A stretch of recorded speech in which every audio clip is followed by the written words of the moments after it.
Hi, welcome to a new session. Today we are discussing the concepts of annuity due and perpetuity along with growing perpetuity under time value of money series. In the previous session we discussed present value and future value of annuities. Now let's see what is annuity due, how it is different from ordinary annuities, and how to calculate present value and future value of annuity due. Annuity is of two types. So first one is annuity, ordinary. In ordinary annuity, the payments and receipts which occur at equal intervals, like yearly or monthly, they occur at the end of each period. If you are paying insurance, you are paying at the end of the period. If you are paying a fee to the school, if you are paying to the fee to the electricity board, you are paying the same at the end of the month every time. So that's an ordinary annuity. But what if you are required to pay the payments or you receive the amounts like a pension at the beginning of each period? In that case, that is annuity due. So difference between ordinary annuity and annuity due is the fact that while in ordinary annuity you receive or pay the same amount each time, each period at the end, under annuity due, you receive or pay the same amount at the beginning of each period. For example, you pay rent at the beginning of each month. Insurance payments are usually done at the beginning of each period, each year, and so on.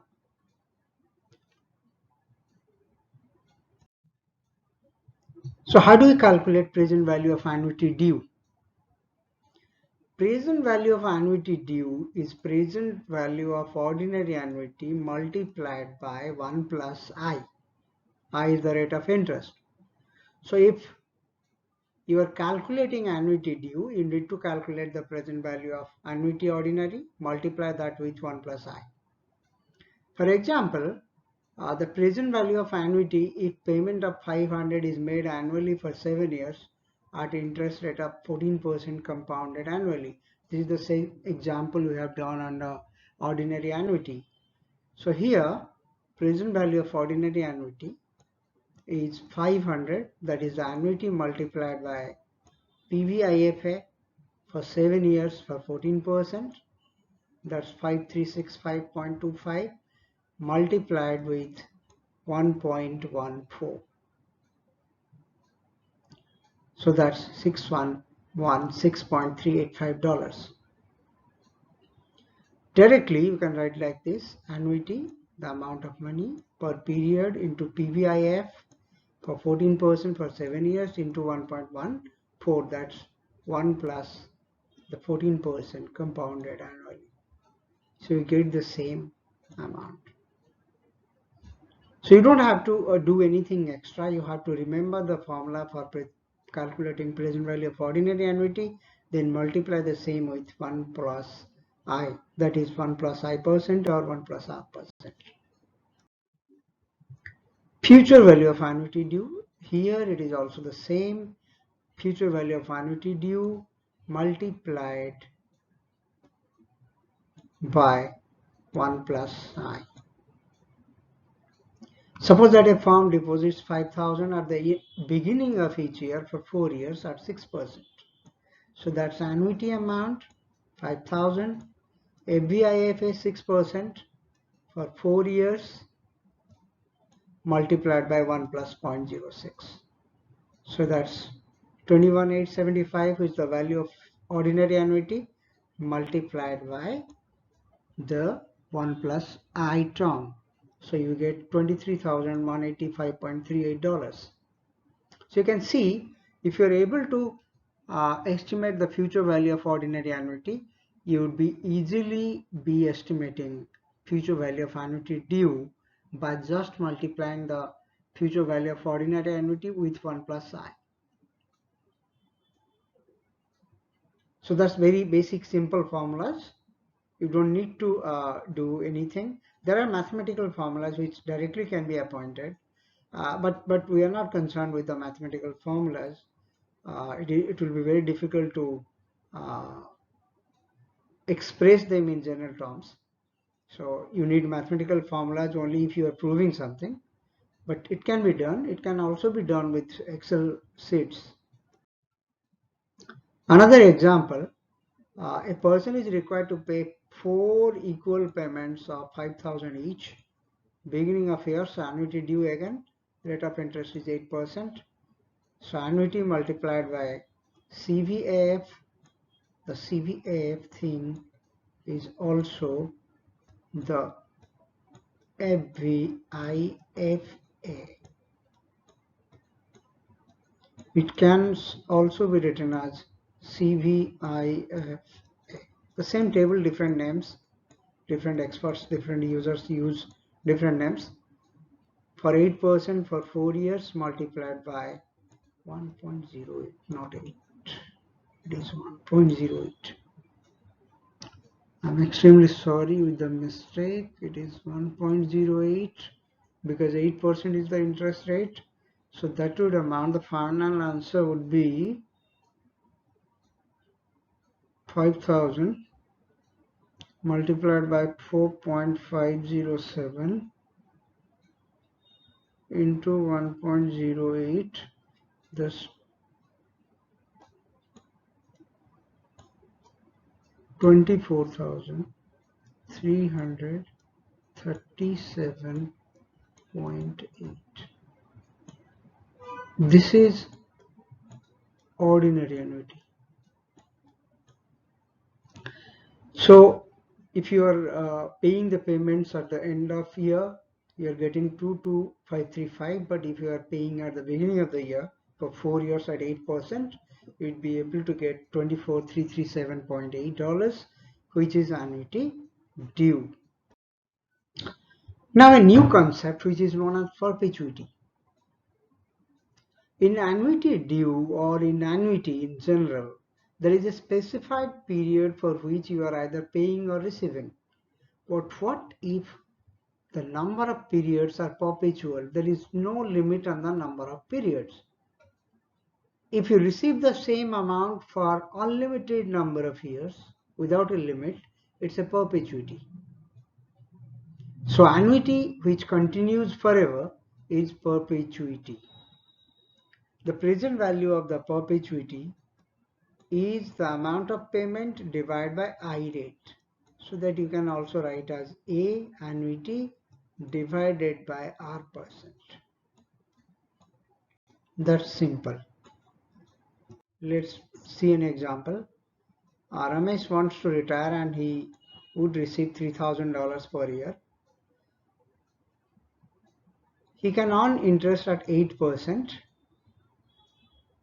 annually. How much will need to set aside to achieve the perpetuity goal? So because the payment is 3,000, return is 8%, value of P is 3,000, annuity by 8%, 37,500. So he requires to keep an amount of 37,500 in an account which will pay 8% per annum to his family, that is 3,000. Each year this payment will continue to be given to the family. Radha wants to retire and get 3,000 per month. She wants monthly for the future generation and interest rate is 8%, but here it is per month. That means this is per month, so interest has to be converted into monthly, so that's 0.667%.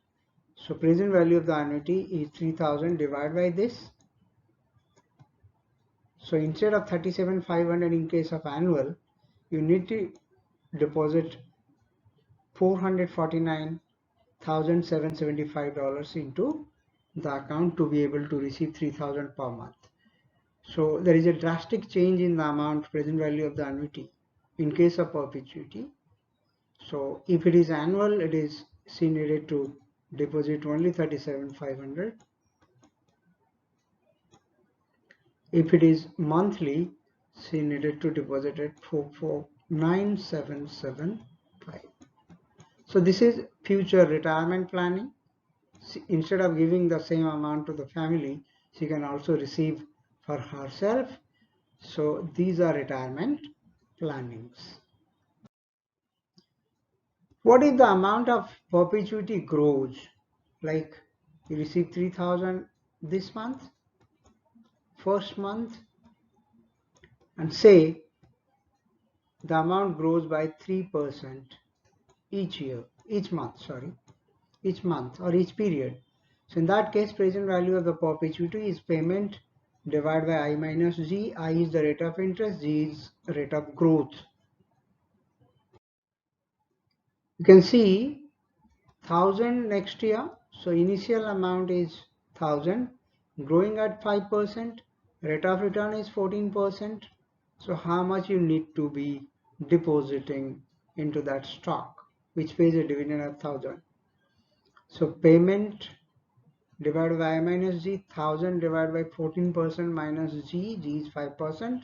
So you need to pay 111.11 into the stock so that it can pay a growing annuity of 1,000, which grows at 5% each year for the next foreseeable period. Fine. So you can see the first period he receives 1,000. Next period he will receive 5% extra. So he or she would receive 1,050. Next period 1,125, that grows further 5%. So payments will grow by 5% each year. So that's why the amount changed. If there is no growth, G is equal to 0.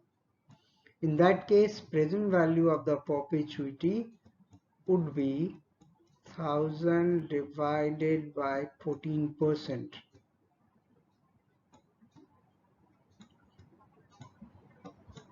which is equal to, it will be around something 7,000 something. Just let me calculate. 1,000 divided by 0.14, that's 7,142, roughly $7,143.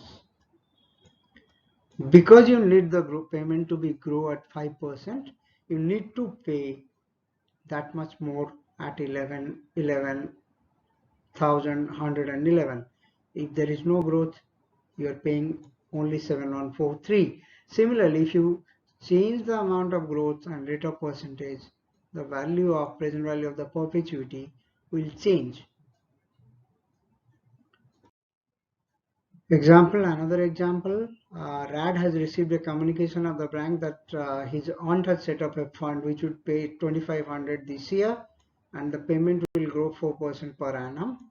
Bank pays 9%.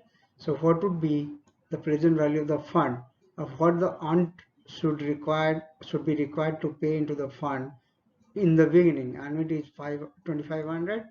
I is 9%, growth is 4%. So I minus G is 5%.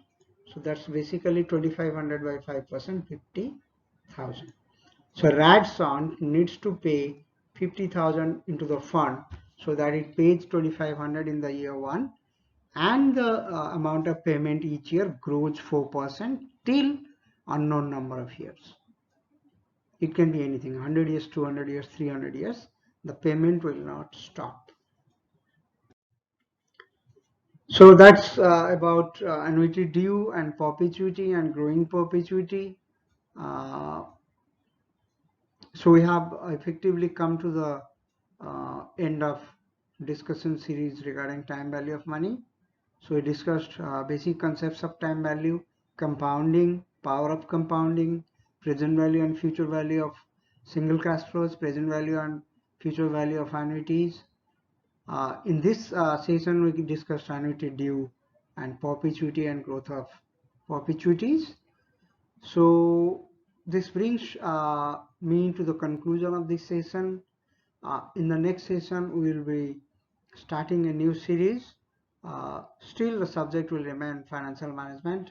We're starting next time capital budgeting, which is related to long-term investment decisions. There will be 6-7 sessions in that series also, that is very important, that is related to time value of money, interest rates, compounding, discounting, etc. So thank you so much for being with me. I hope you enjoyed the session. In case of any one having difficulties, please write back to me at the email address given on the screen. You can also WhatsApp me. I'm based out of India. Please subscribe to the channel. Don't forget to like the video. Thank you so much. Your input is always uh, warranted. You can write anything you want. I can send you additional materials, examples, videos, whatever you require. Kindly subscribe to the channel and write to me if you like. Thank you so much. Bye bye. See you next time.